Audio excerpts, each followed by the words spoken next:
India world cup നേടിയപ്പോൾ എല്ലാവരും വലിയ രീതിയിൽ അത് ആഘോഷിച്ചു. പക്ഷേ ഈ ആഘോഷങ്ങൾക്കിടയിൽ ഒരു താരത്തെ എല്ലാവരും മറന്നു. അത് സഞ്ജു ആയിരുന്നു. ഈ വേൾഡ് കപ്പിലെ സ്ക്വാഡിലെടുത്തെങ്കിലും ഒരു മാച്ചിൽ പോലും സഞ്ജുവിനെ കളിപ്പിച്ചിട്ടില്ല. സഞ്ജുവിനെ സൈഡ് ബെഞ്ചിലിരുത്തി വാട്ടർ ബോയ് ആകേണ്ട അവസ്ഥയായിരുന്നു സഞ്ജുവിനെ. ഇത്രയും സഞ്ജുവിനെ തരം താഴ്ത്തിയിട്ടും സഞ്ജു ഇന്ത്യൻ ടീമിനെ സപ്പോർട്ട് ചെയ്തു.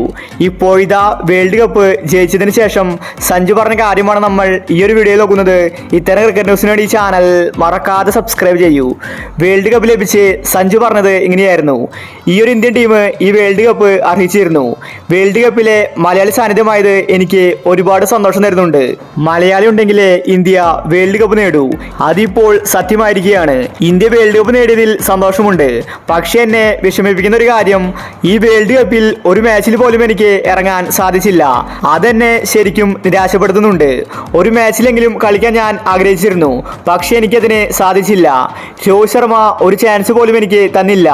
ഒരു പക്ഷേ അത് ടീമിന്റെ പ്ലേയിങ് ലെവനെ ബാധിക്കുന്നതായിരിക്കും. അതുകൊണ്ടായിരിക്കും ഇന്ത്യൻ ടീം എനിക്ക് അവസരങ്ങൾ തരാഞ്ഞത്. ഒരു വട്ടമെങ്കിലും ഗ്രൗണ്ടിൽ ആ പാഡണിഞ്ഞ് ബാറ്റ് ചെയ്യണമെന്ന് ഞാൻ ആഗ്രഹിച്ചു. പക്ഷെ അത് നടന്നില്ല. ഇനി എപ്പോഴായിരിക്കും വേൾഡ് കപ്പിൽ എനിക്ക് അവസരം കിട്ടുക?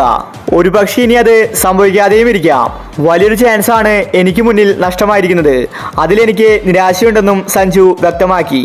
വേൾഡ് കപ്പിൽ ഒരുപാട് താരങ്ങൾ ഫ്ലോപ്പായി. അതിൽ മുൻപന്തിയിലുള്ളത് ശിവദൂബെയായിരുന്നു. ദൂബയ്ക്ക് പകരമെങ്കിലും ഒരു മാച്ചിലെങ്കിലും സഞ്ജുവിനെ കളിപ്പിക്കാമായിരുന്നു. ഇന്ത്യയുടെ ഈ നിലപാടിനോട് ആരും തന്നെ യോജിക്കുന്നില്ല. ഒരു മത്സരത്തിൽ പോലും ഇറക്കാൻ പറ്റാത്ത അത്രയ്ക്ക് മോശം കളിക്കാരനല്ല സഞ്ജു. ഋഷഭ് പന്ത് ഒരുപാട് മാച്ചിൽ ഫ്ലോപ്പ് ആയിട്ടുണ്ട്. എന്നിട്ടും പന്തിനെ എല്ലാ മാച്ചിലും ഇറക്കി. അതുപോലെ ശിവൻ ദൂബെ. ഇനി അങ്ങോട്ടുള്ള സീരീസിൽ സഞ്ജുവിന് അവസരങ്ങൾ കിട്ടുമെന്ന് കരുതാം. അപ്പോൾ ഇത്തരം ക്രിക്കറ്റ് ന്യൂസിന് വേണ്ടി ഈ ചാനൽ മറക്കാതെ സബ്സ്ക്രൈബ് ചെയ്യൂ.